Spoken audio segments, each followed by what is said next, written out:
Imagine a world divided not by borders or languages, but by ideology.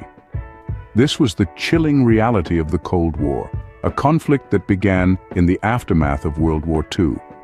As the embers of the Second Great War cooled, the world's superpowers, the United States and the Soviet Union, found themselves locked in a tense and precarious balance of power. In the early days of 1945, the leaders of these superpowers gathered at what was known as the Yalta Conference. Here, President Roosevelt, Prime Minister Churchill, and Premier Stalin discussed the post-war reorganization of Europe. But the seeds of the Cold War were inadvertently sown in these discussions as the ideological differences between the United States and the Soviet Union became starkly apparent. A few months later, the world mourned the death of President Roosevelt. His successor, President Truman, would soon find himself navigating the treacherous waters of international diplomacy at the Potsdam Conference. During this meeting, the Allied leaders discussed post-war Europe, but tensions between the United States and the Soviet Union began to emerge, hinting at the looming Cold War. 1946 saw Winston Churchill deliver his famous Iron Curtain speech. His words echoed across the globe, warning of the growing Soviet influence in Eastern Europe. Later that year, the United States presented the Baruch Plan for nuclear disarmament to the United Nations, but the Soviet Union flatly rejected it. This further deepened the rift between the two superpowers, setting the stage for the decades-long ideological conflict known as the Cold War. As the world watched with bated breath, the stage was set for a conflict unlike any other. As the 1940s rolled into the 1950s, the Cold War escalated. The world was now split into two camps, the US and its allies, and the Soviet Union and its satellite states. The Truman Doctrine, announced in March of 1947, pledged US support for countries resisting communism. This was a clear message to the Soviet Union that the US would stand against the spread of communism.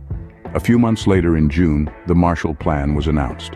This was an offer of economic aid to war-torn Europe, with the US hoping to rebuild these nations and prevent them from falling into the Soviet sphere of influence.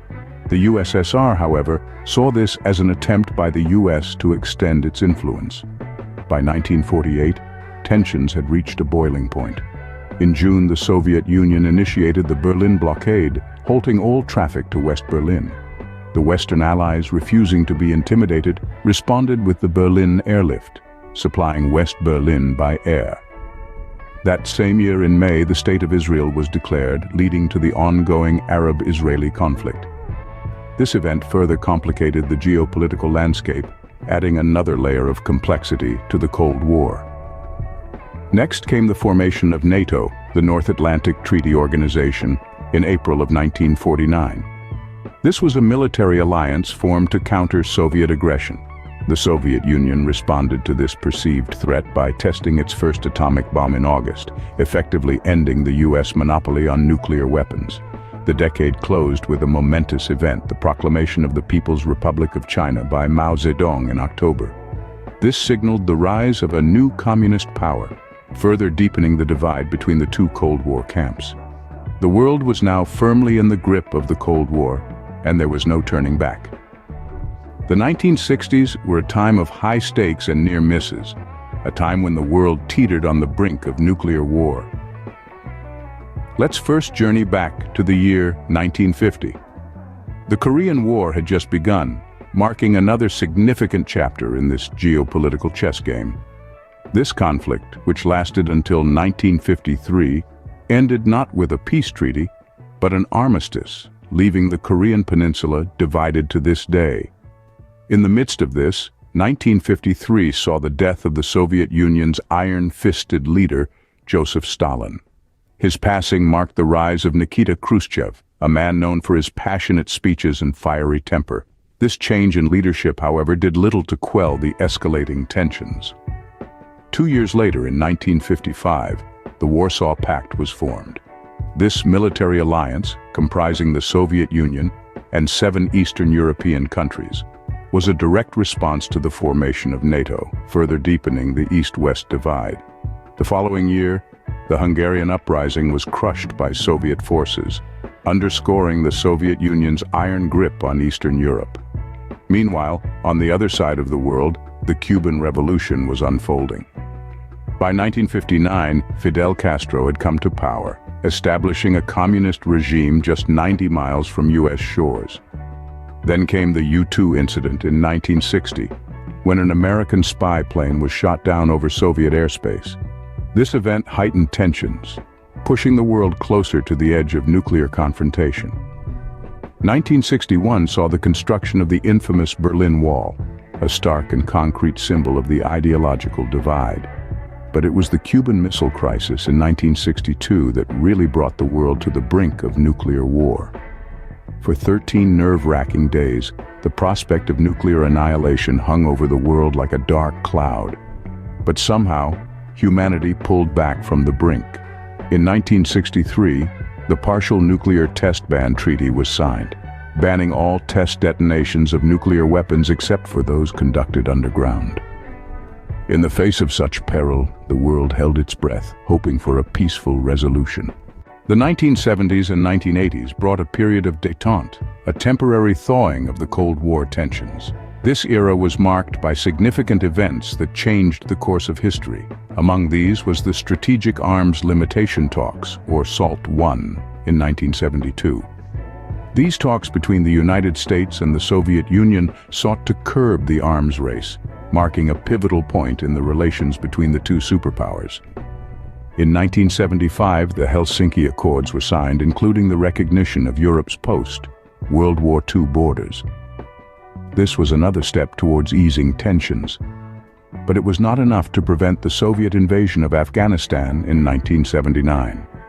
This invasion triggered a new wave of conflict and tension, making the end of the Cold War seem far from reach. The 1980s saw the election of Ronald Reagan as the President of the United States.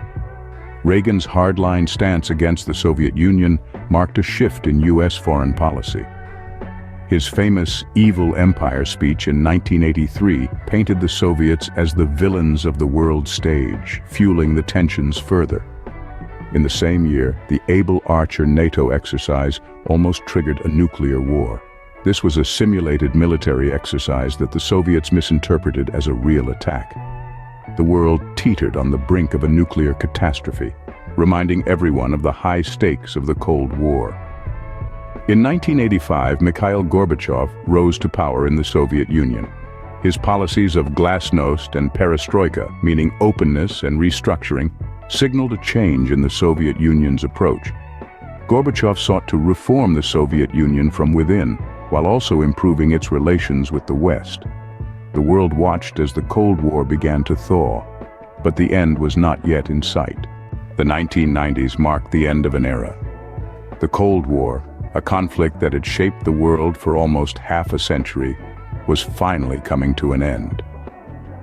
This resolution was not sudden, but a result of a series of significant events that began in the late 1980s. One of the most pivotal moments was the signing of the Intermediate Range Nuclear Forces, or INF Treaty, in 1987. This landmark agreement between Reagan and Gorbachev, the leaders of the two superpowers, was a step towards reducing the nuclear threat that loomed over the world.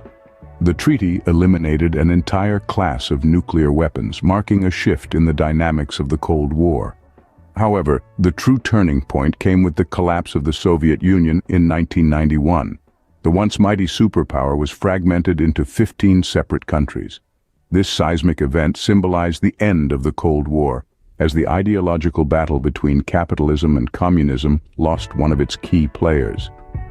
The dissolution of the Soviet Union was followed by the signing of the Strategic Arms Reduction Treaties, known as START I and II.